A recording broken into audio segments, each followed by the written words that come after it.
Həqiqətən Allah subhanahu wa ta'ala insanları və cinləri məhz özünə ibadət etmək üçün yaratmışdır.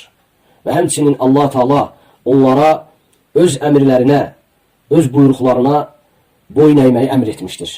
Və eləcə də itayət əhlinə xoşbəxtlik yazmışdır. Allah subhanahu wa ta'ala'ya ibadət bir qaladır.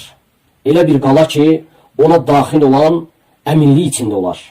Və kim onu əda edərsə, yerinə yetirərsə, uğur qazananlardan olar. Və o, xeyir və pak olan bir ibadətdir və onda heç bir zərər yoxdur. Allah Cəllə və Alə belə buyurur: وَمَاذَا عَلَيْهِمْ لَوْ آمَنُوا بِاللَّهِ وَالْيَوْمِ الْآخِرِ وَأَنْفَقُوا مِمَّا رَزَقَهُمُ اللَّهِ Məyər onlar Allaha və axirət gününə iman gətirib, Allahın onlara verdiyi ruzidən, onun yolunda xərcləsələr, nə olardı ki? Yer üzündə bütün xeyrin səbəbi məhz Allah Taala'ya itaət etmək və onun rəsuluna itaət etməkdədir.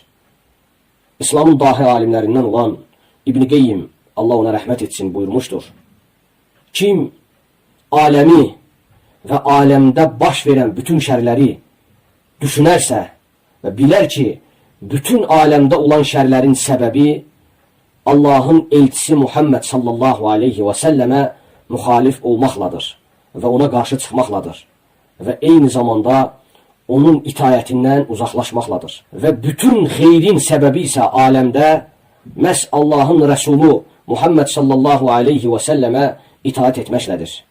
Və eləcə də şər, üzüntü və bütün kədər, hansı ki qul öz nəfsində buna düçar olur və onun başlıca səbəbi Allahın rəsulu Muhammed sallallahu aleyhi və səlləmə müxalif olmaq səbəbiylədir.